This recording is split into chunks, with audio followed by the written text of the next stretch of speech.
Okay, so obviously we did my hair last night.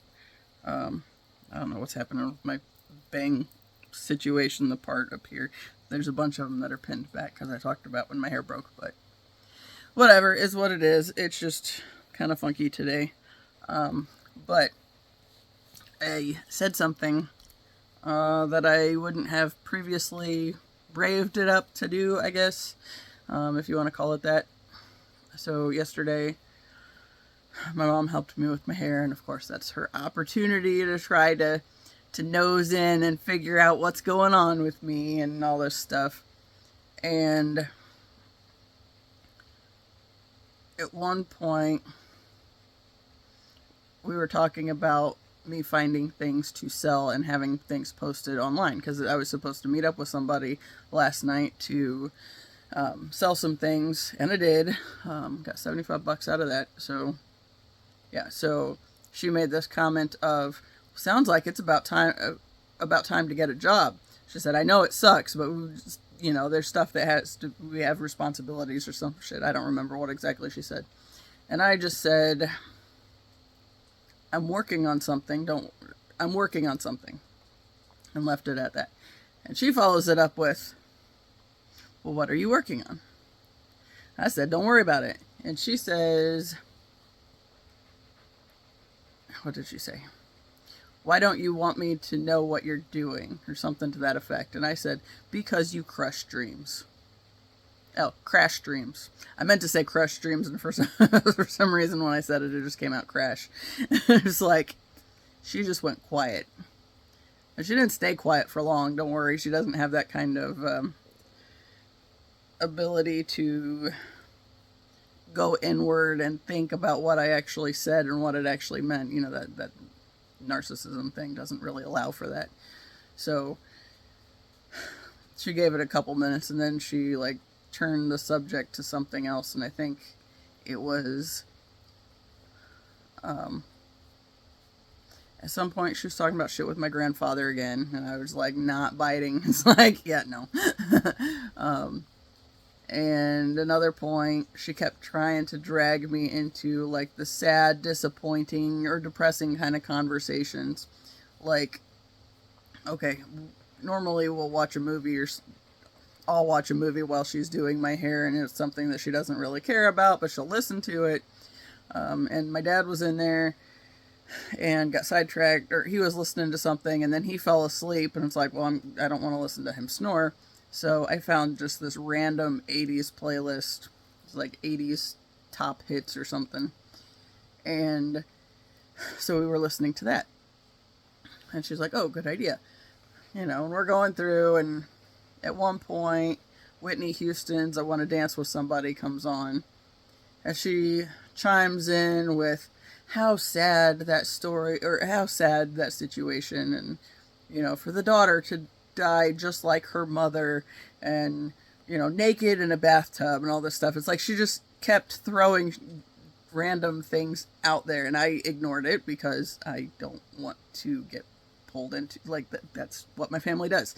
They want to focus on all the negative, all the sad, all the depressing things, and pull you into that so they feel better because they pulled you down a notch, is essentially it.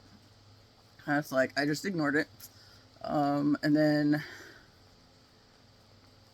she was she's getting the sign for my aunt's new room on her house. They ended up using their inheritance from my grandfather's death to put in a Four Seasons room kind of a thing, a little sunroom thing. And my aunt apparently keeps calling it her queendom or whatever, so my mom was going to get her a sign, something with the queendom on it, and she can't just have the conversation be about the sign or whatever.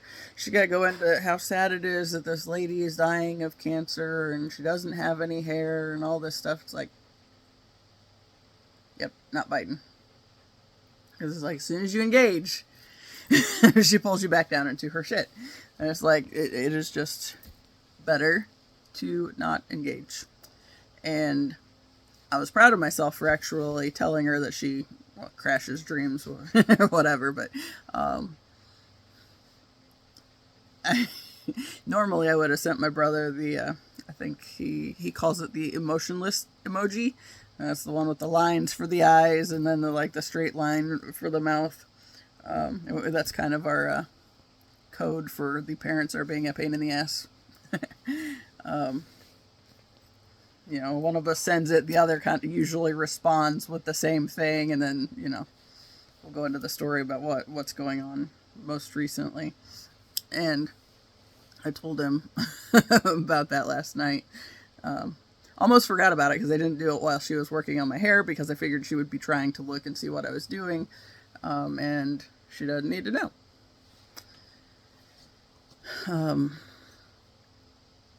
Every couple of days she'll start nosing around trying to get information as to whether I've talked to my brother or not so she can try to get information out of me about what we were talking about.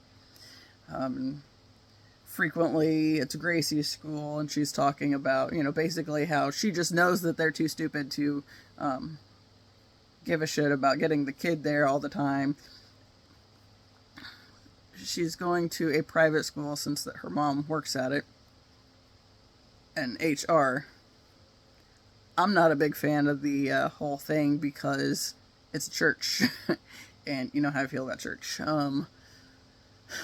So as soon as I heard that was the job she was taking was with a church, it's just like, it's like, whatever. My brother and I talk about it periodically, and it's just like, just watch the kid, man. Especially when there's been things that I've heard recently with people claiming to be Christian and talking about trying to cure somebody of their autism. It's like,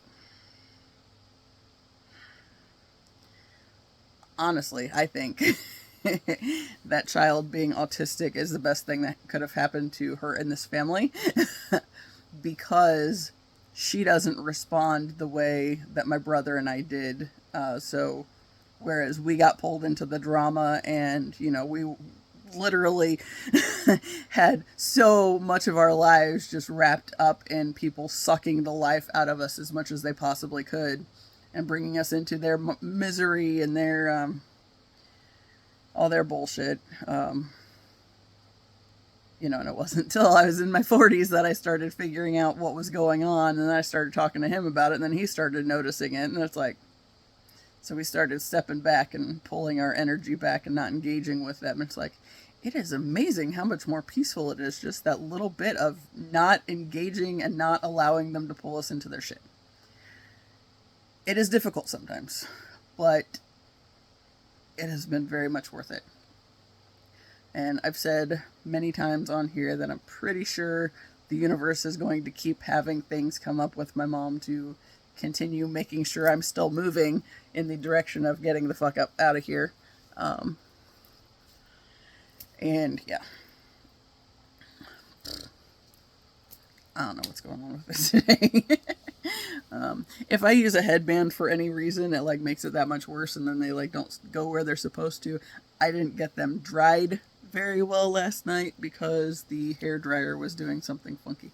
I think I dropped it at some point, and now I flipped it at this one angle and it started rattling real hard. It's like, that sounds like I don't want to point that at my head while it's making that noise. So yeah. But anyway, is what it is. Except for this little bit because I left my hair down and didn't do anything further with it. Only half dried it. But yeah.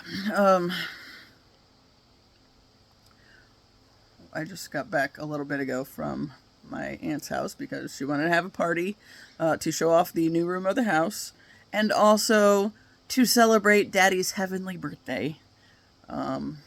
His birthday was the 26th. So we had a little thing for him so she could show off the house and also have dinner out there, right? So it was fine. she had my mom go get a cake today. And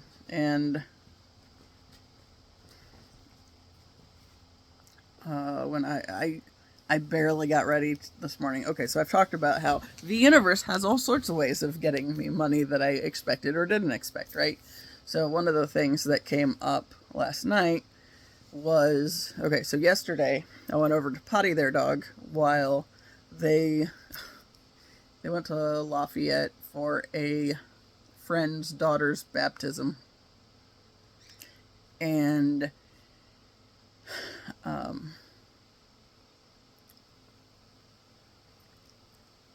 when they asked me to go potty the dog because that's like an hour and a half drive. So, 3 hours just in drive time. And then however long they were there, there was supposed to be the baptism. There was supposed to be cake and ice cream afterwards at the friend's house. And they hadn't seen the friend's house since she moved up there. So they felt like they should do that, right? And when they were getting ready to, or I guess they had just left Lafayette, they called me up to let me know that my cousin was taking her husband to the emergency room and to see if I would be able to handle the dog overnight. It's like, that's okay. Right? So, easy enough. She came over and hung out with us for a couple hours. And Ziva hates it when she comes over. And I think like the big thing with Ziva is Ziva's 12. And usually she doesn't have a whole lot of issues with grumping at the others if, like Taz gets pushy. He throws his weight around a lot.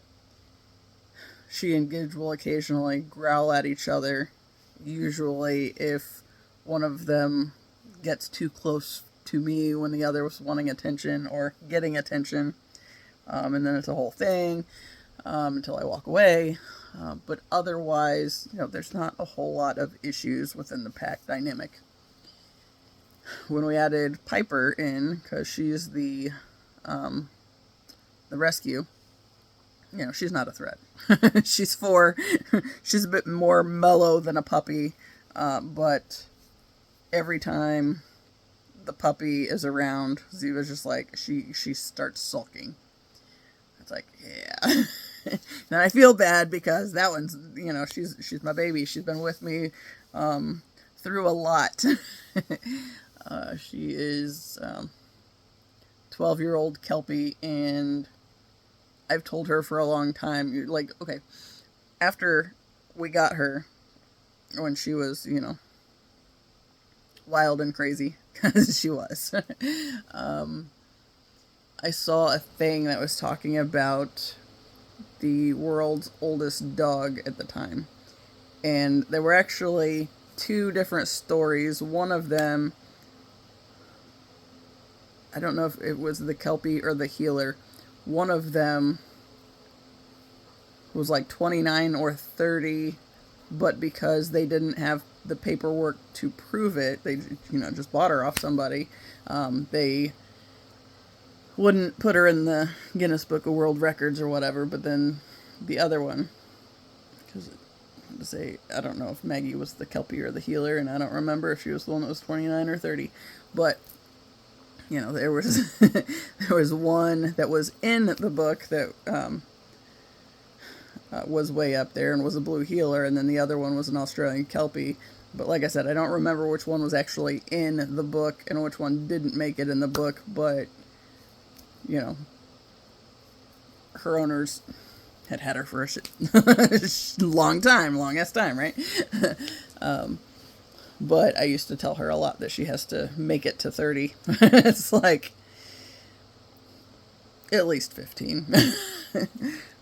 But she's kind of been making me a little concerned here lately because she has this thing she does where her eyes start clouding up. She's 12, so at first you kind of think it's an age thing, but it seems like it's just set in all at once. And then after a few days of it, she has like one of her neurological episodes, which kind of looks like a seizure, but not quite. She's gone to the emergency vet twice for it. She went in April 2020. Was it 2020 or 2019? I don't know. One year she went, I think it was 2020 because it was in the middle of the pandemic.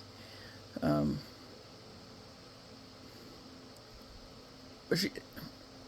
she starts having like the seizure-like looking event, and she was looking at me, but she still seemed fairly coherent, but she didn't seem like she could do anything about it, but she was just kind of moving like this. And, you know, I just sat on the floor with her and held her for a little bit, and I don't even know how long it went. It seemed like it was, I mean, it seemed like forever. But then we ended up taking her at like midnight to the emergency vet. And we couldn't go back with her when they came out to get her because the pandemic, right? So, yeah, so that happened. And then the next month, I was at work when I was at Amazon, and my mom got a video of it, of what she was doing, and they, you know, she and my dad took her to the emergency vet, and, you know, they showed the video to them, and they said they were glad to see the video, and that it did not look like a seizure, and that it was most likely some kind of neurological event, but the next step on it, to find anything about further, like, they did some testing to, you know, make sure she hadn't gotten into anything, and eventually, I mean, they said they didn't know.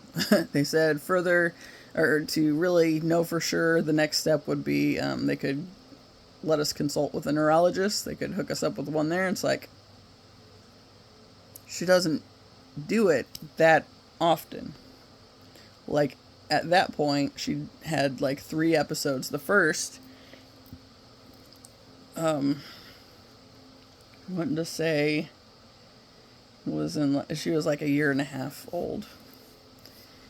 The thing with this one, I'm wondering if it's something, if she didn't also get some kind of brain damage when we fell, because, you know, I got my TBI in May 2013, which was, okay, we had just gotten her in April, so she was like 4 months old. And she followed me up the stairs, and I didn't trust that she would make it down without falling down the stairs, so I went part of the way down and sat down on the stairs to see if she would come to me, and she just sat there and whined and wagged her tail, so I went back and picked her up, and when I turned around and went to start going down the stairs, my foot slipped, and I fell and busted my ass on the steps. I did not hit my head, so we like to call that one my butt cushion, but I cracked my teeth together really hard, and thought I broke my jaw for a while, because it was like sore for like 3 weeks.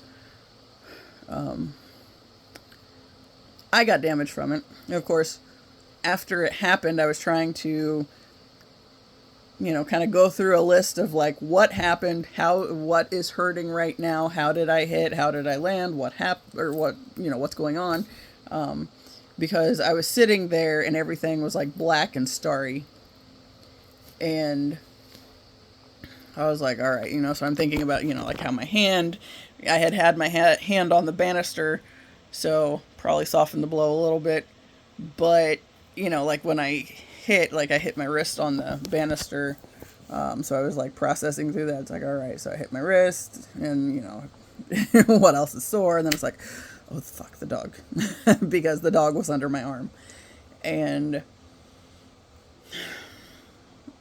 we didn't get her checked out right away. She seemed okay. The biggest thing was, I knew I wasn't okay. I felt that I wasn't okay, but I didn't really, you know, I kept an eye on her and didn't notice anything from her that seemed different. Like, we were both just quiet for a while that evening. The silly thing is, it was probably, whatever, the silly thing was, I was getting some stuff packed together because I lived over in this town called Wanamaker, and I was there with my now ex-husband. It was, within the first few months of having gotten married. I had just lost the one job that I had with the temp agency. My negative synchronicity is like, I married him, and then it was like everything started going to shit. Like, we signed the lease on this house to rent, a month and a half after, no, a couple months after we got married. We got married at the end of November. Okay, so it was like mid-March, because it was right around Easter weekend, actually. Because I remember thinking that's a shitty time to inform somebody that they don't have a job anymore. It was going into a holiday weekend, right? But I hated that job, so it didn't hurt my feelings. However, we signed the lease on the house, and my phone rang, but I didn't answer it because I was busy talking to the landlords. And so as soon as I got off the phone, and I checked the message, it's like, they wanted me to call them back, and then I called them back, and I don't have a job anymore. It's like, cool. So just signed the lease on this house, and now I don't have a job anymore. That's great. Right? So then I told him that I said, all right. I said, I will max out my student loan for the semester, and we will use that to pay bills. And then as soon as the semester is over, I will focus on trying to find a new job. And sounds good in theory. Except the semester ended on May 8th. And it was May 14th that I fell and broke my brain. And so obviously that fucked everything up. I was supposed to do a chaplaincy internship at the hospital that summer, and ended up postponing it till the fall, which worked out fine.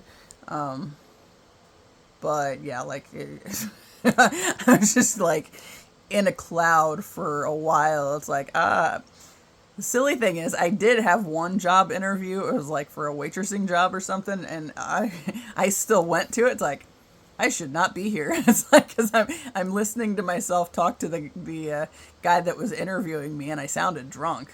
I had my so my ex and my grandmother were convinced that you couldn't get any kind of damage if you didn't actually hit your head, right? So there again, my stubbornness kicking in. I was like, I knew I got some damage, but I was like, fuck it, they're not going to believe me anyway. So I kind of ignored it for a while. The bit that I could, I did go to the doctor. My aunt drove me to a doctor's appointment. And, I got I think he gave me prednisone or something for a little while to, deal with some stuff from that. But other than that, I wasn't doing anything to take care of myself. And I did not rest. I kind of pushed myself as much as I could because I was essentially trying to, I guess, spite my ex and my grandmother for thinking that that I couldn't have injured myself at all, but knowing that I had. So yeah, go me. Stubbornness. How far has that gotten me? It hasn't gotten me very far in life. Anyway, so I'm wondering if Ziva's neurological event has to do with the fall, because I kept an eye on her. She didn't seem like anything was going on until a year later, and then she had one of these events. And I called the vet and said that, I thought she had a seizure or something. And they said the thing to do for seizures was to make note of when and what was going on leading up to it, and how long it lasted, and what she was doing exactly during the seizure, and then, just how far apart they are or whatever. Well, she didn't do it again. So it's all right, she must be okay. But then she did it again in 2020. So then it's Did she maybe get some damage? Because I got some damage, and, you know, I knew about it. I didn't know exactly what was going on, but I couldn't go to my guard drills for 2 or 3 months, which is kind of why this is on my mind today, actually. And when I finally did go back, you know, it was like trippy, like I should not be driving kind of shit, because it was like a 3.5 hour drive up there.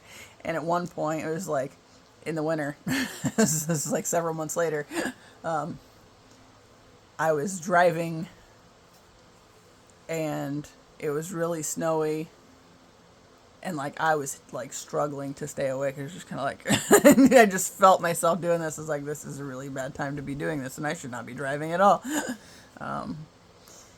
But yeah, like the thing that got me to suck it up and actually have the doctor's referrals to the neurologist was annual training.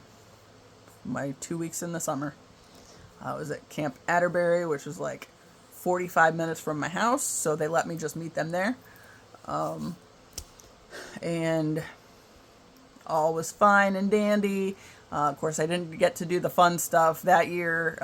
They were learning to drive the big trucks, and I got to drive a Humvee. Like that wasn't a regular thing, and that wasn't something I learned then. That was like a whole different thing. But that was the extent of what I got to drive in my military experience. But that was the training where they were learning that kind of stuff. So I ended up hanging out with, I don't even remember what we were doing. My line leader, I don't remember I don't even remember his name and everything, but I don't remember exactly what we were doing or any of that. Him, the other chaplain assistant, and me, and he was like a E7 sergeant first class, but he had some sort of like command type role for our unit up there, so I don't remember how all that works out. I could probably ask him. I check in with him periodically, but yeah, but why? It's not really that big of a deal. But it was the 4 of us at one point. But I don't remember what we were doing. I remember there was like something where we were waiting on everybody else to get done, and somebody had music playing. And so it's me and the other chaplain assistant, which was a girl that was a little bit younger than me. And then this guy that was in charge of us, if you will. And I remember, like, Barenaked Ladies, one week was playing, and I was like singing along to it. It was like one of those very rare occasions that I've ever done that around people.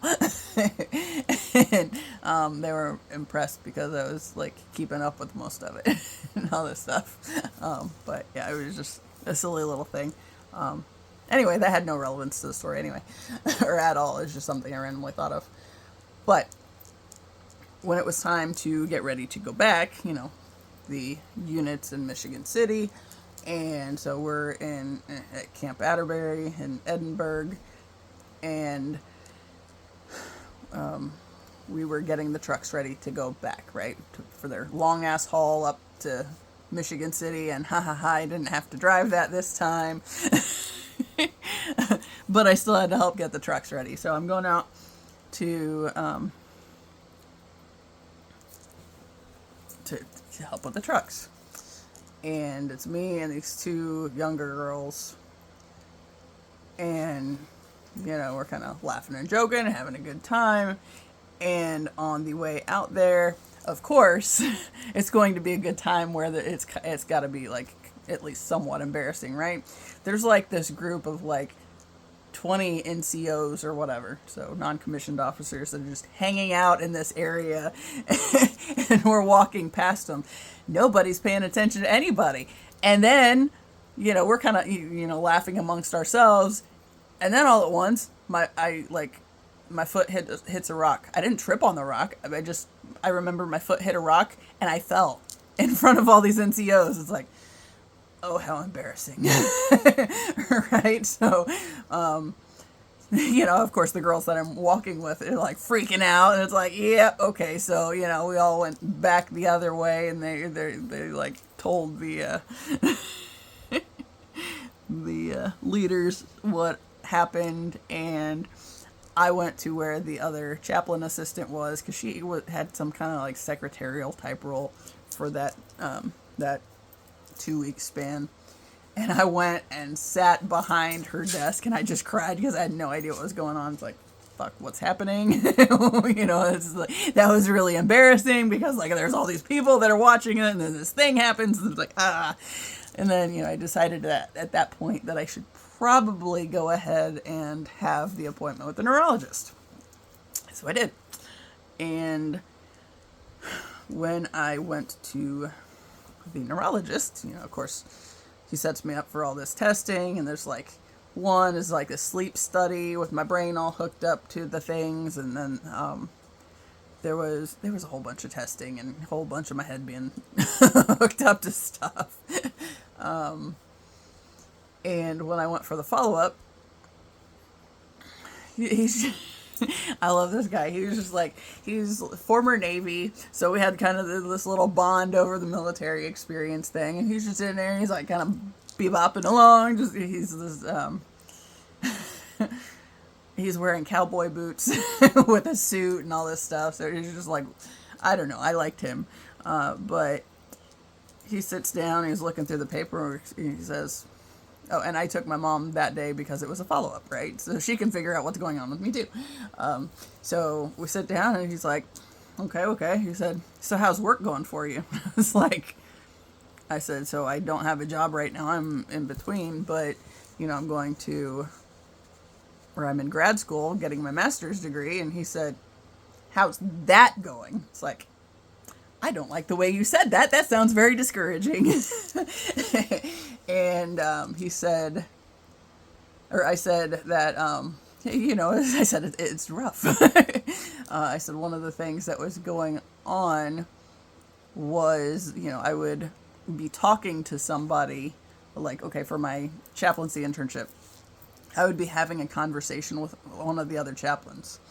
And we would just be sitting there, talking about whatever, and like my brain would just like, I said it was like my brain got the hiccups. It was just like I would be in the middle of a sentence, and then all at once forget I was even talking, and they'd be like, "You gonna finish that?"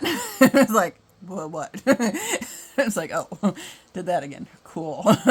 And he said, okay. He said that makes sense, and he said he liked that idea because that was basically what was going on. He said what was happening was I was having these little seizures, and little partial seizures, and he said so it was just like a little blip and then gone, right? So that's basically what was going on. So yeah, but 3333. Okay, my phone's at 28%. No, don't even get started. She's just waiting for the words now. So yeah, he's talking about partial seizures and all this stuff. It's like, huh, interesting, cool. Ended up on some meds, a bunch of meds. And see, there's this funny thing, well, not really funny, but there's this weird thing that happened. Like, we were talking about like emotional stuff. And I said that something that keeps happening is like, okay, my ex was really into the Pacers, so we would go to a Pacers game, right? And of course, people standing for the national anthem, and it's like, without fail, it's like I would always get like really teary. And he's like, okay, sorry, that's really bothering me.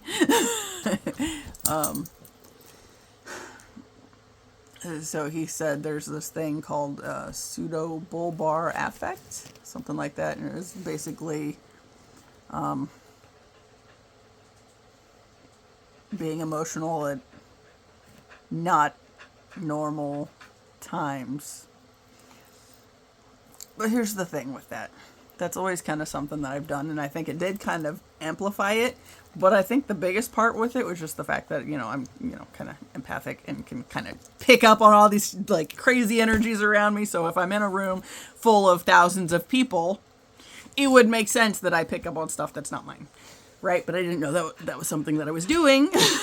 But then I broke my brain, and then I'm trying to make sense of all these other things that are happening, and that was just something that I thought of. So I mentioned that, and he calls it this other thing, and it's like, So I was on a bunch of meds for a while. And like one of them, I called it my wakey pill.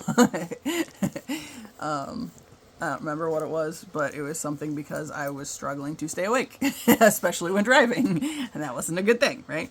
So, yeah, so I had, like, that, a bunch of anxiety meds, like, all sorts of weird shit. When I was in Alabama, I went to a different neurologist there, and he did some testing that was, like, less than an hour and cleared me of everything. So it's like, I question this. I haven't ever, like, gotten linked back up with the neurologist up here. I've thought about it, just to see if any of that's still going on. I kind of figure some of it is, but it's not near as bad as it was. Stop. Super attention seeking. See? Don't roll off the bed. You're not going to be happy if you do. The healer thing. Sometimes they do. No, not right now. But yeah, so that was that. Anyway, the reason that came up, no, take a break. The reason that came up was I did some writing this morning, and I had thought about it then, the whole brain injury thing, and just like a bunch of like the logistical side of things, and I mean, essentially how that's basically what the military and the government set you up for is, to fuck yourself over, right? So I go on Instagram earlier today, and there's this page that I started following, and I don't remember the guy. I think his name's Chris. I don't remember, but he is a veteran, and he had something that he was talking about where he was talking about how the government is wanting to cut benefits for female vets, right? So, he's got this whole thing he's talking about. And he said the way that it's set up is the comments that are getting added to these things make it sound like there are veterans that don't really care that they're losing their benefits, right? They're like, it's no big deal or whatever. And it's like, he was talking about how, it's set up intentionally to make you think, or to make you feel like you feel and think that it doesn't, or that they don't care about it, so you don't take it to be a big issue, because that's basically just the government trying to fuck everybody over currently, and just like the little ways they can chip at all of that, right? So my writing this morning, there was a whole lot of pages. I think it was like 8 pages that I was just like this morning thinking about things. And in that, some of it was talking about like the military stuff, because, okay, part of what I was talking about was the different, like, at one point, I was struggling to ever go ahead and move forward on trash talking religion. I'll just call it that. Because I kept being concerned about the possibility of somebody seeing something that I had said and attacking me because, well, you can't use scripture to prove it, or blah, blah, blah. And it's just like, it was just something that kept coming up. And it's like, I'm going to start talking about stuff and then people are going to like attack me and then I'm not going to know how to follow it up, right? So what happened before, and it's kind of funny how it comes up because the cards always tell me first, talking about somebody new coming in to collaborate with. But it's like, so far, it's not like a collaboration, like I'm actually connecting with somebody beyond like this whole maybe leaving comments on their post or something, right? So it's like, it's not an actual collaboration on that end. However, energetically, it absolutely is. Because, okay, so for that concern, I ended up getting connected with, Monty Mater was the first one that came across my path. And then she's like talking about her, growing up deep in the Christian nationalism bullshit and the deconstruction of it. And she wants to take it out at the knees, right? So she is very well educated and speaks to a whole lot of specific things using scripture and all this stuff, right? So it's like, once I came across her page, it's like, you don't have to do this. There are already people out there that is what they are here to do, right?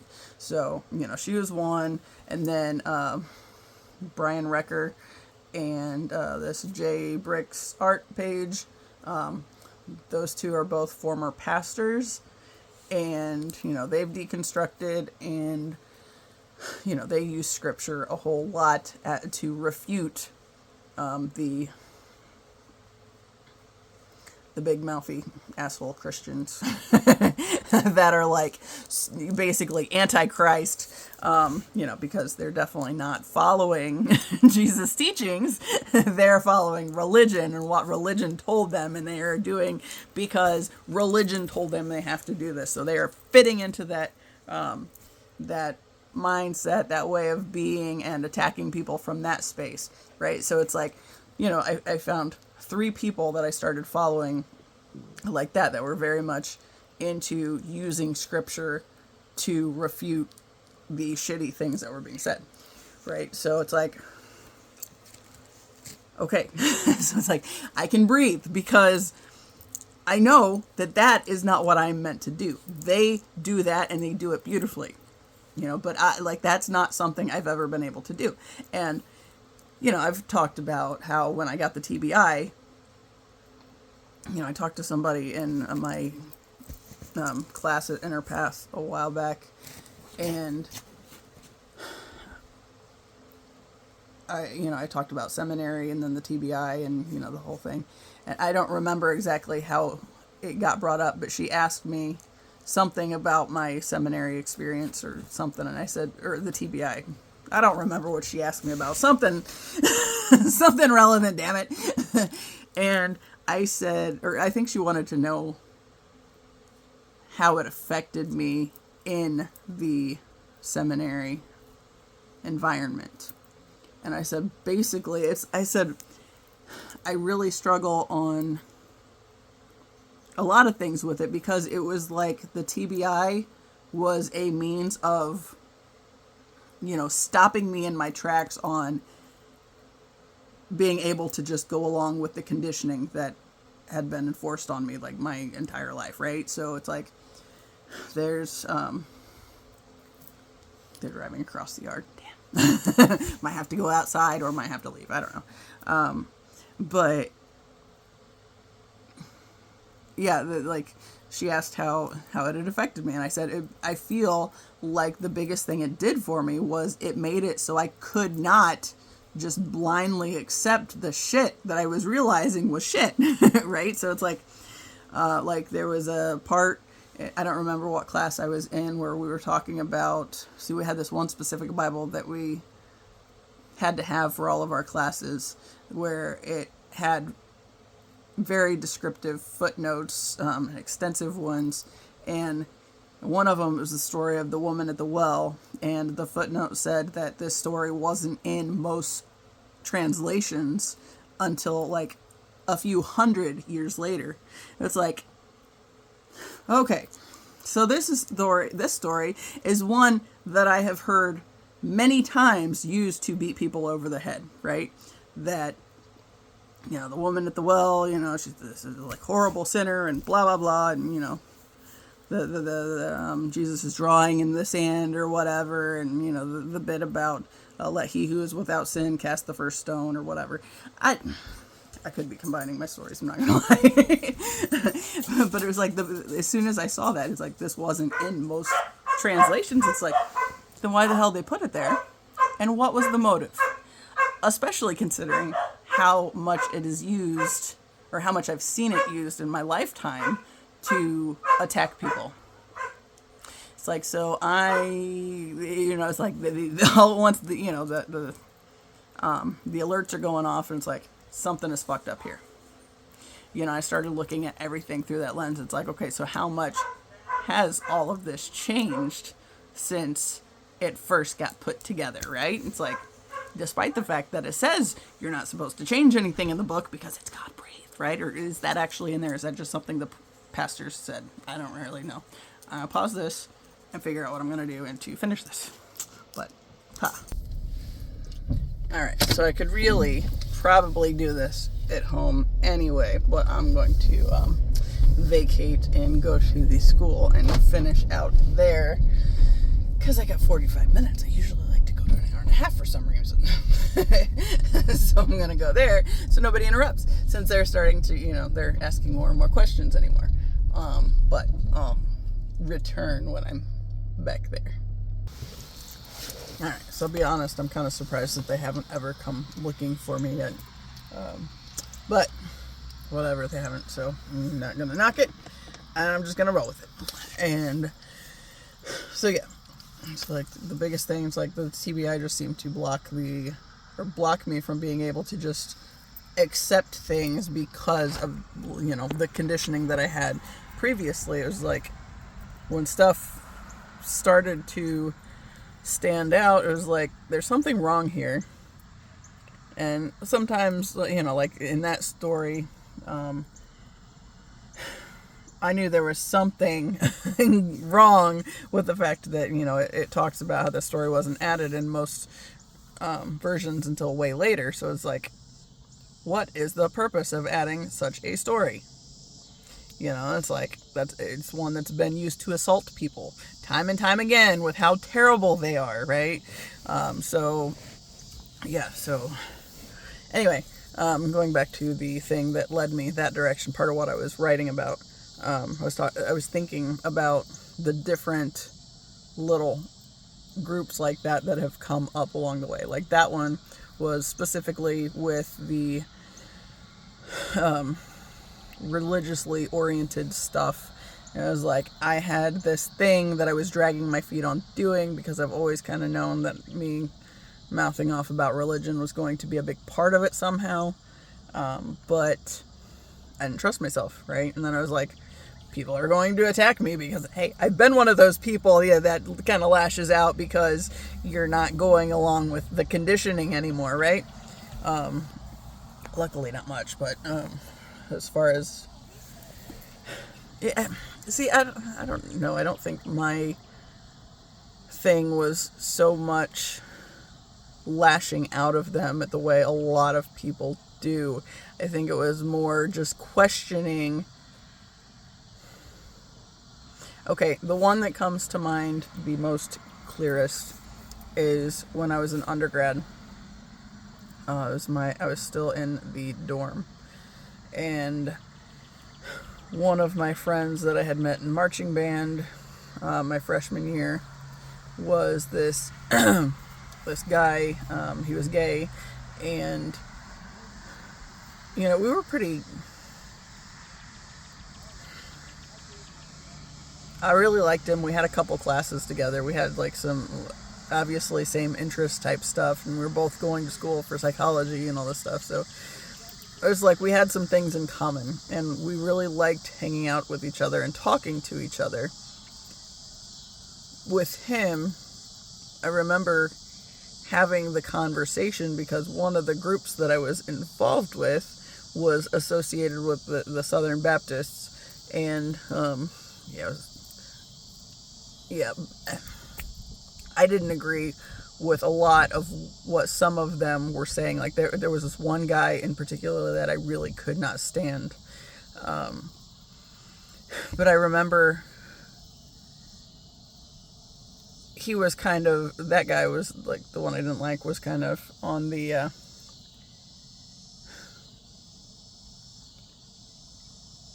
mindset that you could cure people of their sinfulness, right? Like their choice to be gay or whatever. It's like, okay, first off, that never felt right, because, I have a cousin, the youngest cousin, is gay, and it's like, I knew when he was an infant that he was going to be the one in the family that ended up being gay. So it's like, how do you know that about somebody before any of that, starts to take shape, if there's more to it other than it's just a choice, right? But I was still trying to struggle with making sense of what they were telling me that I was supposed to believe and do and say and all these things, or, how I was supposed to be, and interacting with this friend that was gay, right?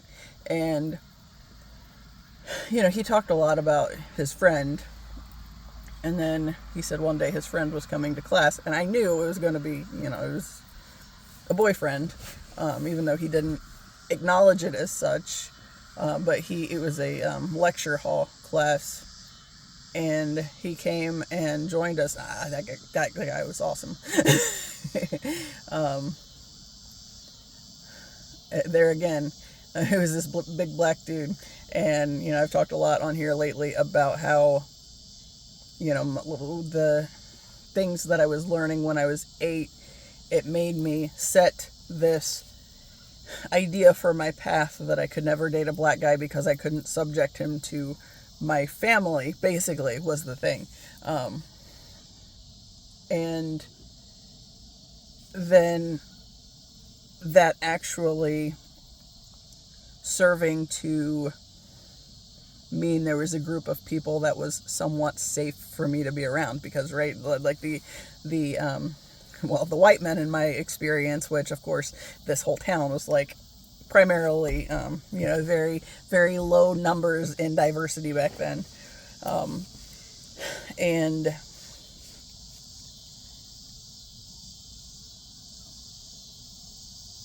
so I didn't have a whole lot of experiences, with black people at that point in time. And, then, so the white people problem, right? So it's like, I knew not all the guys that I encountered were bad. Like, there were some that were really bad. But, I always found myself extra protective of the good guys. I've talked about that on here a lot too. So people like my brother, like Tyler, Paul, and Brad, for example, people that, they might not have a perfect thing going on or whatever, but they're not trying to actively go out of their way to bring people down or to make people have a shitty life because of how things are going for them. And it's like, especially like with my brother as one, and, several others. Tyler and Paul were pretty popular, but there was a group that were kind of dicks to my ex, but yeah, like the guys that are trying to be good to people despite, the fact that there are people in their lives that are actively shitting on them, right? So, like, not literally shitting on them, but trying to make their life a living hell, right? So, one of the bullies that was my bully was also my brother's bully. And, interestingly enough, when we were little, that kid was one of my brother's best friends. Until, like, I think middle school. It was late elementary, early middle school. He kind of became a dick. And he was the one that his dad didn't want anything to do with him, so he took it out on everybody else, right? And then there was the other guy who, he wasn't a problem for my brother, I don't think. At least I don't remember my brother talking about him specifically. He was for me. And he was one that, his brother's one of my favorite people. He's like the only dentist that I trust. But that guy, the older brother, he was one that, like, I think their parents split up at some point in that time frame, but the biggest thing I remember with him was he was always he was like a lost puppy trying to earn the other guy's pat on the back by being a dick to people, right? So it's like trying to live up to the standard the bully's setting, right? So, yeah. But, so I'm in this white town, and, there's a whole lot of the white dudes that are just straight up dicks and trying to make people's lives miserable. But then there are those around that don't fit that category, right? So the good guys. And I was always protective of those, right? So, okay. Now let me find my way back to where I was when I wandered. Nate.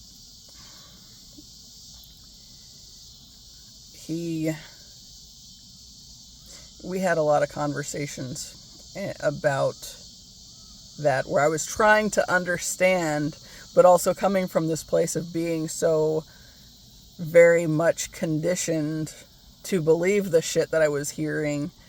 And, so I was struggling to make sense of it, but I knew, like, he was this genuine person, and, I believed what he was talking about, that it's not a choice and all this stuff, but it's like I struggled to make sense of it, right? And,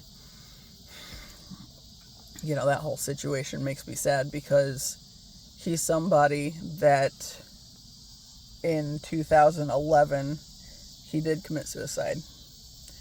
And he, I think, was still dating the guy that came to that class that time with us. And I saw, it was a really weird thing, because I think it was going into the 2-week hiatus with the guy I thought I was going to marry. We had like 2 weeks where, we had this night, we're talking, and I just randomly blurt out, it was like text messaging, but randomly blurt out, I feel like we're growing apart. It's like, where did that come from? I don't think I meant that. It's like, a part of me, yeah, absolutely, a part of me saw that. We were, in fact, moving apart, but, like, I definitely didn't intend for it to come out the way it did, or at the time it did, but it just came out. So then, he was like, I'm going to have to think about this, and then I think by the end of the evening, he was talking about agreeing, and we should take a 2-week break to, see how things go. And, they ended. But this was one of those things, he told me flat out, he came out and we had a conversation and told me flat out he didn't want to come, but his mom told him he owed it to me, since we had 4 years together. He owed it to me to break up with me in person and not just disappear. It's like, so okay. With that, I had a dream in that time frame shortly after we broke up, where it's like he and I were on this, like, it was like this big open field, kind of like a meadow type. There's just really pretty grass, and it's like I'm wearing like this white peasant dress kind of thing, and we're standing in the middle of this field just holding each other, and then there's this explosion, and I all at once I'm like looking for him and can't really find him, but what I find is like, it's like there's like all these honestly at this point I could probably call them entities that were like all at once everywhere. And then there's like some sort of like military convoy that comes through, and they, this, like, commander type, he seemed important, gets out and comes over to where I'm at, and he said, it's time to go, we gotta go now. And, I'm still looking for my ex, and he says, we have to go, this battle isn't yours to fight, it's God's. And when, like, we start moving, and it's like I'm aware that we're moving away from this scene, but when I'm trying to figure out where we're going, because it seems like we're going up, I turn around and look at him, and he's got, like, these angel wings, and we're, like, flying away. So it was, like, this whole weird thing. And interestingly, I heard somewhere in the past few years, I heard somebody say that if in your dream you encounter somebody of a different race, it's an angel. It's like, that actually makes perfect sense, because, a lot of people are so conditioned to believe that race is like some kind of big deal that, are you going to listen to okay, I grew up in the white town, am I going to listen to somebody in the dream that is a black guy, and even if he seems really sure what he's doing and all that stuff? I mean, that one, absolutely I did. But it stood out that, because, like, at one point, when he gets to this, the space that I'm at, he gets out of, like, a Humvee, and he's wearing, like, a military uniform, and then, he's talking to me, and then as we leave, we're flying away, and there's wings. It's like, I don't remember those before. But that was a big thing. And I always kind of wondered with that dream particularly, I wonder if, because of what I said, like, when I said what I said, as far as I feel like we're growing apart, I get a lot of messages talking about how I basically tend to be a tower moment for some people. So if I say a thing, it seems like it carries more weight than I might otherwise have thought, because, going back to also my immense fear of using my voice for a really, really long time. It's like, I kind of think part of that, sorry if you hear my stomach making noises, I kind of wonder if, like, part of that fear of using my voice was because I knew somewhere deep down that this is something that I do, when I, being an agitator. Because, like, when I started talking to my brother about what I was noticing with the family, once I started setting boundaries, then he started noticing it. It's always something like that. It's like, if I point something out to somebody, then they're kind of like, wait a second. It's like, there's been a few moments like that. It's just like, then I get these messages about you basically are a tower moment. It's like, that actually kind of makes sense. And, I always wondered, like, with that ex, if, okay, like, it was entities that were crawling around after he was gone, right? So what if something about that scenario, like maybe the fact that his mom had to tell him he owed it to me after 4 years to break up with me in person,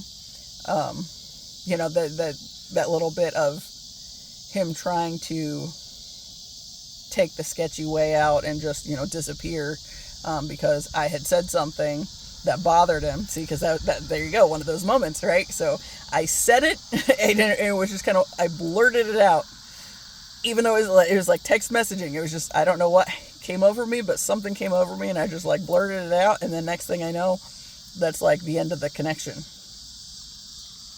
So, but, like, I feel like me saying it was what made him kind of look at it, and then I feel like it likely made him have to reevaluate some things about himself and who he believed himself to be, because I had a thought on that a second ago. Like, he was always trying to be this good guy, and, you know, I remember him bragging when we first started dating about parents love me because I take good care of their daughters and I open the doors for them and all this stuff. And he like was always on it, opening the car door anytime we go to the car. Doors going into places, but then when it's down to the final thing, he's trying to cut out and just disappear. So it's like, I feel like that was, you know, it forced him to have to face something in himself that he probably wasn't trying to notice otherwise. I don't know. Anyway, I'm wandering again. Let me wander back. So another part of what I was talking, but still, or this morning what I was writing about, but still connected to most of what I've been talking about, just with, you know, random tangents. That's what I do, random tangents. Maybe I should just rename my channel Random Tangents. No, I'm not going to do that. I might for something that, like, if I get my blog going again, might do it then. Otherwise, it's probably just going to be a blurb and a title somewhere on occasion. So, I think I've already used it probably.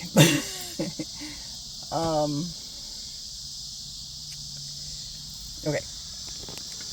The people, right? So, of course, you know, I talked about Monty, Brian, Berecker, and Jay, right? So those ones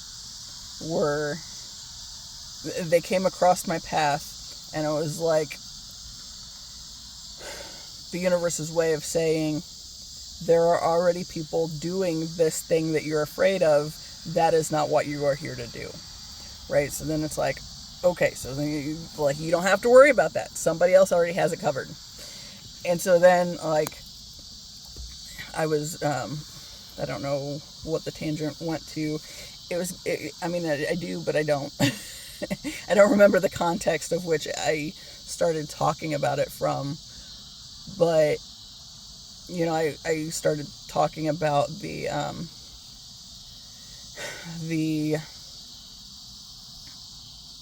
teachers / therapists that are very into the narcissistic abuse recovery stuff. Phone's at 15% now, so now I got to pay attention. I got a charger in here, so if I need to turn the car on, I can. But anyway, the narcissistic abuse recovery groups, right? So Dr. Ramani was the first one that I started following, and I got into hers when I came back up here from Alabama. My aunt and I went to the library one day, and I was just like looking through the self-help section, and I came across this book. It was called Should I Stay or Should I Go? And it was talking about basically recovering from narcissistic abuse. I don't remember what the little subtitle thing on it was, but it got my attention because that was something I was dealing with my ex-husband.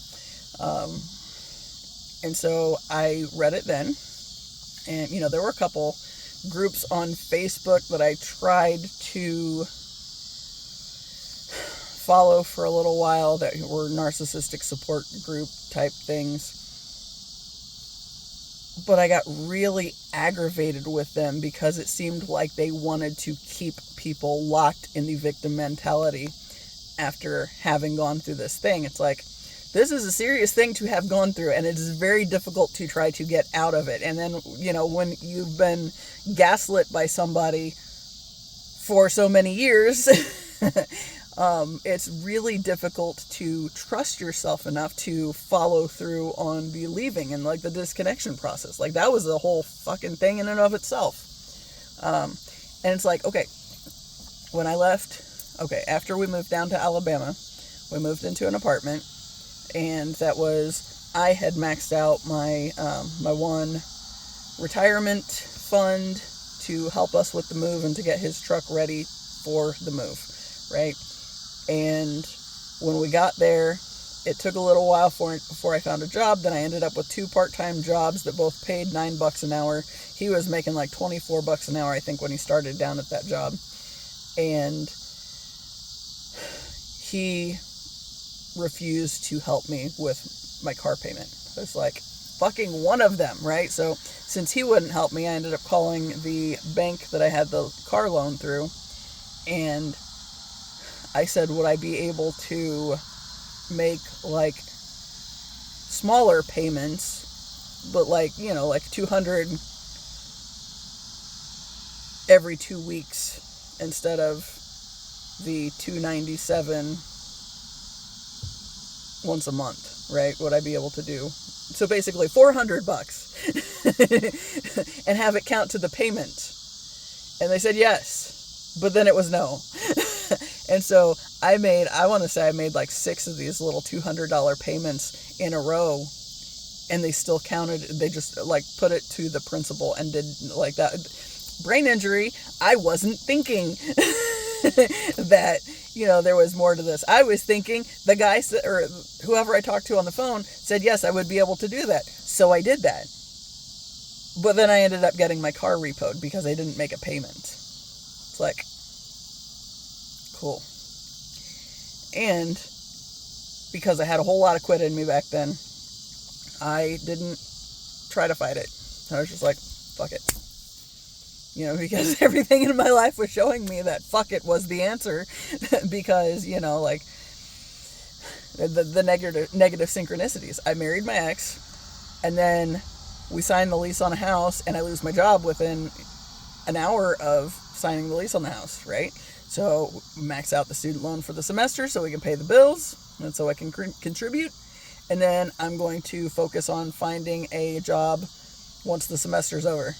End semester, 6 days later, I got a traumatic brain injury that just like fucked everything up, right? So it's like all these things, like these negative synchronicities just kept coming right around, or like the negative events were like I knew I wasn't meant to be with that dude, you know, and the reason I chose that dude was essentially, this is the worst I can find. Now please tell me it's okay to not do this. Just because, you know, that property thing, you know, women are supposed to be property, right? And so dad's property until you're married, and then your husband's property. And so since dad didn't dislike that guy enough to tell me not to marry him, or to say, what are you doing? I felt like I had to. So then I did. And, well, we see how that turned out. But yeah, with a lot of help, I finally got out of that. And it was a lot of divine help, because I was stuck. And, you know, like all the abusive conditioning, because it's flat out what it was, both religious and that which I got from my family. So, you know, like, okay, going back to the... That's why I did that. Dr. Ramani. I remember reading in her book where, you know, if you end up in one of these relationships, you've most likely had some kind of experience with a family member. It's like, I avoided that thought for a long time. It was a statement, well, it was, I don't know that she said it exactly like that, but that was the idea of it. And I remember that there was the thought of, that sounds like my mom, but at the same time, I was not comfortable with going through that whole process. It's like I'm not ready to try to deal with that too. Of course, that's largely what part of my channel, the purpose has been. So obviously we've done it now. But yeah. But, okay. So the 3 with the religious end of things that are taking on stuff by using scripture and, you know, using that as the the weapon itself to cut people down who are assaulting people with their ideas, but not actually doing the work to understand them or to actually pay attention to the Christ message itself, which was not, you know, okay, Jesus came out of one religion, not for the sake of creating another religion. No. He came out of religion to show people it's possible to heal and to do the work you need to do to be able to come into wholeness, to move beyond the death of the world and be able to live, right? So, like, basically the ego death thing. And I think throughout history there have just been leaders that have hijacked things and added things to serve their purposes so that it can further be used to assault people. Yeah. But anyway, Dr. Ramani, Jerry Wise, Richard Grannon, and I feel like there's a couple others that I have come across. So their stuff comes across my path periodically. But they have been key components in helping me to really face up to the fact that, you know, what I went through with my family is flat out narcissistic abuse. And, you know, of course, there are always those people that want to jump in there saying, or, you know, throwing around how narcissism is overused, but I don't really think it is. I think there are some people that use it and don't really understand what it means, but I think what we're seeing at a world level play out is because of, you know, like my family situation. You know, so I was the black sheep in the family, and my grandfather and my mother hated me from the get-go, and so it was always striving to earn their approval, and also knowing that it was not really something that was possible to do. But again, because I didn't know anything about boundaries, I didn't know that that was something that I was going to be able to do either, right? So, like, once I got the messages to start setting boundaries, and I started doing that, then it's like, there's a whole lot more going on here than I even realized, you know, and that was when, you know, I started getting clarity on it, and then I started sharing it with my brother, right? So, I think it's the system is narcissistically abusive anyway. You know, the system is the narcissist, right? And it plays out through, you know, we see it in like white supremacy bullshit, and you know, just one group of people throwing their weight around, trying to, one minute they're acting like the victim, you know, saying that, you know, all the jobs are disappearing because, you know, there's all these brown people in here that are doing these jobs. So, you know, it's clearly if we send them out of the country, then, you know, we'll have the jobs back, right? But we're just going to have people that don't want to do those jobs. You know, and they were able to come here and do those jobs because there was a need for that too, right? We needed people to do those jobs, and people came in to do those jobs. But then to, you know, just hijack things and, you know, to create these stories of how, you know, well, like America wants to think it's a freaking hero, and yet, okay, yeah, this one. So, like with the propaganda and all the things, and, you know, we come in and, you know, we end wars and all these things, right? And, you know, history of, you know, like after,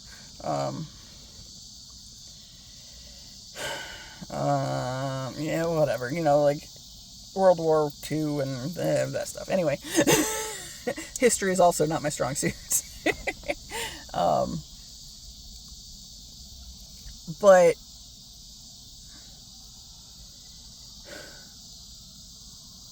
the system is the abuser, right? And the, you know, the religion and politics are fuck buddies, right? I've said it before, I will say it again, I will say that, I'm gonna ride that horse till I die, if you will. But yeah, so they're basically, I mean, religion and government, that's the system that's teaching us all that we have to live, or that we basically have no other option. We have to live in submission of these things. That's part of it too. Gotta have like 11 minutes before I'm at an hour and a half, and then I don't know if I can cram all these stories into this time now. Okay.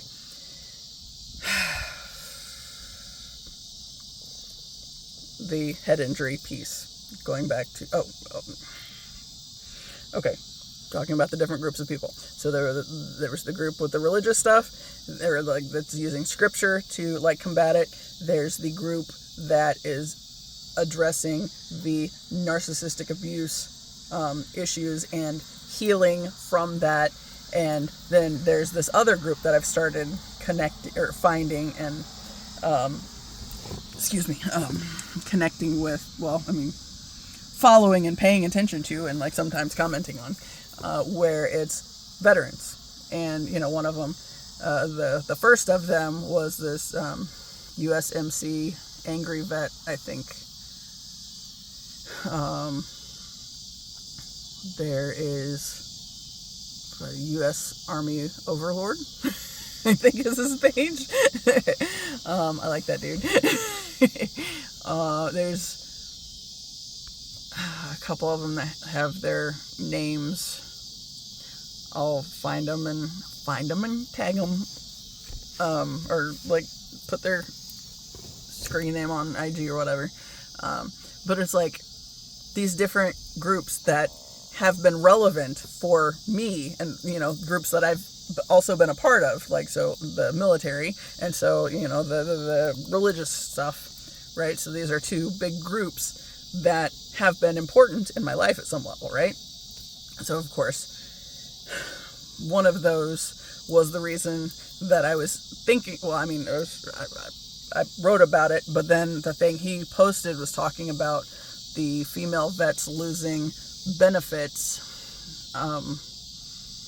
based on some bullshit the government's trying to do currently. And I commented, I gave the spiel about the head injury, the head injuries that I got in basic training, where I got, cracked in the head with my rifle. And, we were learning to march with our rifles, like the first couple days, and they took us through this area. There was like a spot where the pavement was uneven, and I tripped and hit the buttstock of my rifle on my thigh and cracked the sight post on my temple. And the drill sergeant immediately was making fun of me because I tripped, right? It did not, I don't think it really registered for me that she didn't know that I hit myself in the head with my weapon until I was bleeding. But she's just making fun of me for having tripped, right? So, because I'm so stubborn, I know it hurt like shit. It hurt like hell, right? And I knew that it hurt, but I felt like I was probably bleeding, but I was like, fuck it, I don't care. So I kept going because I was stubborn. Everything stubborn in me was like, you're going to keep going, because they're looking for the weakness, right? That's something that the military is doing, is looking for weakness and latching onto it and basically assaulting you if you are deemed weak, right? So you stubbornly try not to be weak, essentially. I'm at 10%. And don't breeze now that I'm sticking my phone out the window, damn it. My light's getting better out there. But anyway, right, so I didn't, I just kept going. And the next thing I know, a couple minutes later, she looks at me and she's like, holy shit, fall out, Jones, you're bleeding. And it's like, okay. So then she, calls somebody else out, tells them to go with me to get cleaned up. Cause I had blood running down my face enough that, and it was sweaty as all get out. And I had, because I was sweating, it was just making that blood move real quick right down to my, my collar. Right. So I had to go get changed because I was bleeding all over the place. But they didn't follow up. They didn't ask if I was okay or anything. Didn't give a shit about that. It's just go clean up, get back out here and do what you're supposed to do, right? And then the other one was toward the end of basic training, and this was completely accidental. So it's like, because of that, I wasn't trying to, make waves or whatever, but one of our drill sergeants, I call him the mean version of my brother because he reminded me of my brother in a lot of ways, except mean, because he's a drill sergeant, right? And he played baseball. Like, he even played baseball for the Army. But at that point, you know, he was talking about his baseball experience from college, right? So he played college baseball. So obviously, he's a good pitcher. Well, I mean, that's not obvious because there are other positions to be played rather than just pitcher, but he was a pitcher. So he was a pitcher. So when we had to get supplies from the drill sergeants, you know, like toilet paper, it was a big game where he would pitch the toilet paper to the people that needed it, especially the guys who were all about it, right? Who wanted to catch it when he wanted him to pitch the toilet paper to him so they could catch it. And he was always like, oh, you know, because you're this fucking pitcher, you know. So, you know, I was talking to my brother the other day. It's like, so what, at least like 80 miles an hour for a pitch? And he's like, oh yeah, easily. So it's like, yeah. So when I started moving, I thought he was looking the other direction. That was why I started moving. I wasn't trying to get in the middle of that. And he didn't realize I was starting to move until he already pitched it. I don't know. I feel like maybe he was looking one way and, you know, kind of using his periphery to pitch it the other way. And I ended up moving right into the path of the pitch. And I had my iPro on, and it just like, bam, right on the side of my head. And my eyes watered immediately. And I was like, I was hurting. And everybody's like, ooh. And I went and sat down behind these lockers by my battle buddy. And my eyes were watering, and I was just like, you know. But because I knew it was an accident, he was not trying to pitch the toilet paper into my head, I never said anything about that. I never got treatment because I didn't want him to get in trouble because it was an accident. So I didn't do anything. So then fast forward to a year and a half later, I fall at home on the stairs, in my off time, so not even a drill weekend, and get a traumatic brain injury, and there's the end of my military career, right? So it's like, because I didn't have any documentation of anything prior, because I was being stubborn the first time, and the second time I felt bad because, you know, I knew it was an accident that I didn't get checked, right? So I fucked myself over, right?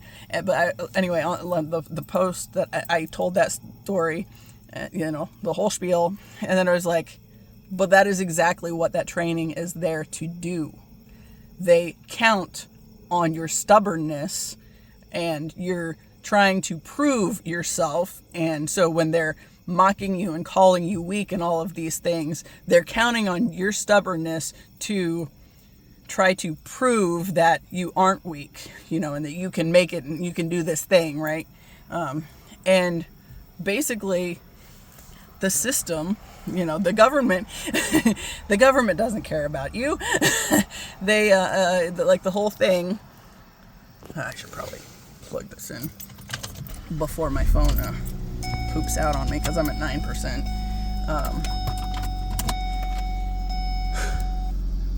I guess I probably didn't need to turn it all on, but here we are. Anyway, no, it's loud. It's loud. We're just plugging it in. Anyway, but like that's what they want you to do. They want you to fuck yourself over. They want you to not care about yourself enough because you've been trying to prove yourself, right? So, you know, because they sold you this lie, you're going in to be a hero, you know, you're going to go help people and to do the good thing. You want to be a part of something bigger than you and, you know, something good. And then you go and you're basically a puppet for whatever dictator wannabe is in office and decides to send you overseas to get maimed or killed. And they don't care. They want to have you in that space, to have the numbers to prove that we're the biggest, the best, and like the strongest, and all this stuff, so they can throw their weight around, so they can go out and start getting all sorts of National Guardsmen and stuff in the DC area to show they're ready to protect and all this stuff. The illusion that there is something there, that the military presence is needed, because the military is simply puppets for the dickhead, here we go, pedo in chief. Yeah, for that guy, right? So yeah, I mean, not that all of the presidents have been by any means, but there's definitely more than our fair share, I think, of creepy old white dudes that shouldn't have been there. But most especially the one that is there now. So, yeah, so we got a dictator wannabe wanting to prove to the world how strong we are, and basically use people because they wanted to do the noble thing, so they went and enlisted in the military or whatever, and then found out they're just a number and their life doesn't matter, and they can be sent overseas or used amongst the people of the nation to prove something, so he can stir shit to make there be a problem, and then be the big hero when he has to swoop in and save the day or whatever, like the how the government throughout history has been known to pay farmers to destroy crops so they can control what, the supply and demand, right? Yeah. Anyway, so the big thing is that, like, I've been noticing, it's like the spaces that I have stuff that is important to me. Like, the military has been an important thing, but the biggest piece to that is because of, like, suicide rates, for one thing. And, 22 a day. I've talked about, I had a guy in my unit recently that ended up committing suicide. My brother had a buddy in the Air Force that did. Of course, my friend that wasn't in the military, but was, my friend that was gay. And, it's like, I think the thing that really makes me sad about that situation is, while I may not have made it worse, per se, for him, I didn't make it better, because I was trying to make it make sense in my head. So that wasn't really my priority. My priority was trying to make it make sense. So, that's, could that have turned out differently had I not been so concerned with making it make sense? But also, I know that part of my role here on the planet is making sense of things. So when I talk about them, maybe other people can kind of see what I'm talking about. And like, something I was thinking about this morning when I was writing was, like with the 3 creators that are focused more on using scripture. It's like, basically, like what I thought of it as this morning, because I was trying to figure it out, because it's like, it's not that it's a higher or more important role by any means, but what I made the connection of, it's like, what they're doing is not what I meant to be doing, but it is essential for what I am meant to be doing. Because the big thing is, the way I saw it this morning was, they're basically boots on the ground. They're the ones that are actively, in the grounded space. I don't do grounded very well. All my water and lack of earth and all that fun stuff that I've talked about many times. All my lack of grounding. Like, they're the ones that can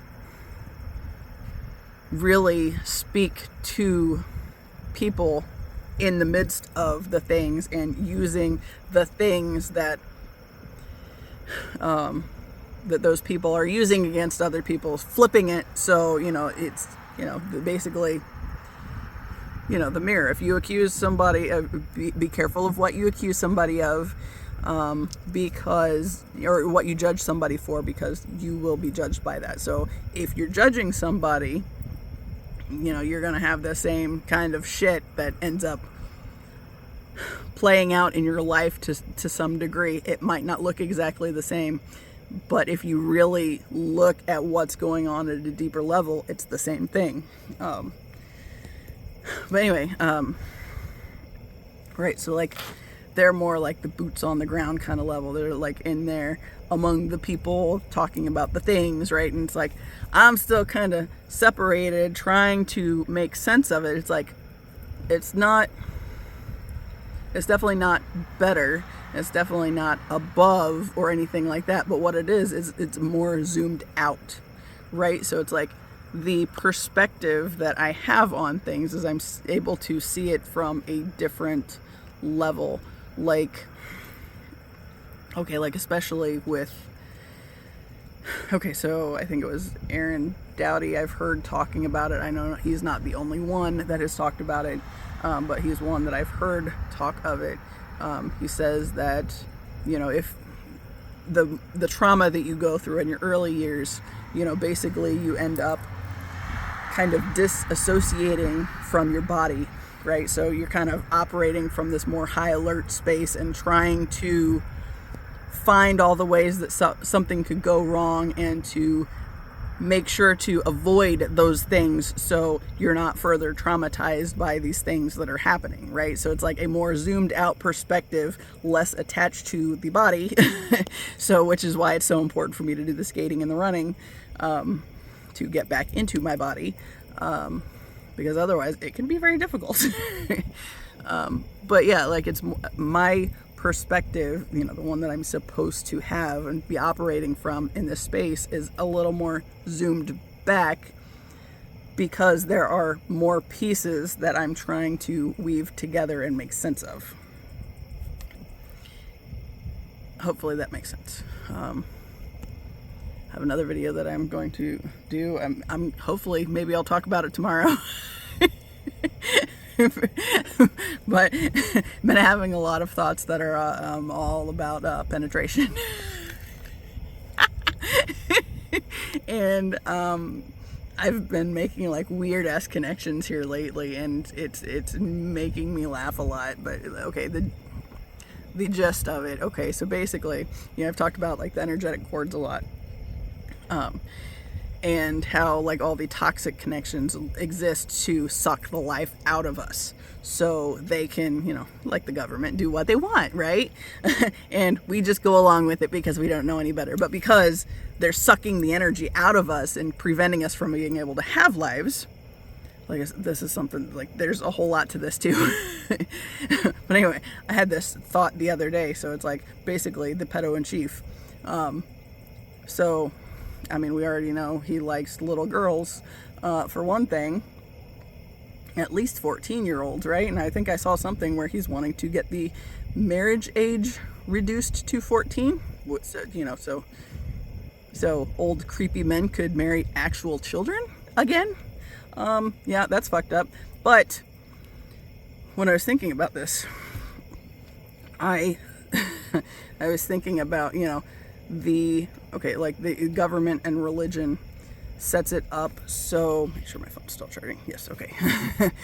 So, basically they're energetically raping all of us, right? And the way you can see that play out with the current government is like, ICE is the demon seeds of the pedo in chief, and they are going in and trying to penetrate all of us that are not aware of the energetic cords and the ways that they're actually sucking the life out of us, and like all the things that they are doing. So they're doing the things more. So I've talked about how that's why they abuse children especially is because children are closer to the divine. Like, they're more open to remembering who they, what they came here to do with their life, or who they were in past lives, stuff like that. Like, I think 0 to 7 is when they're really open to that. So if you get the creepy old men doing the things and being just in general horrible people, they latch on energetically to suck the life out of them, right? So, so basically the government that is in power is energetically raping us. And, ICE are the demon seeds. And, your MAGA types, so they're all demon seeds. They are very much this antichrist figure, trying to throw his weight around and assault the whole of us, right? But then I was thinking that, like, so like, this is something that is happening energetically, but then it's like, on the other side of that, music is kind of the same way, as far as it's something that's penetrating, right? But the difference is we choose who we listen to. So we choose what what music is able to penetrate our ear holes, or what movies are able to penetrate our eyeballs. But anyway, that one, I'm still working on some of the details for that one, but that's a whole video in and of itself, and it's already at 1 hour and 41 minutes. And so I'm going to go ahead and cut it. But as always, I appreciate you. Until the next time, see you.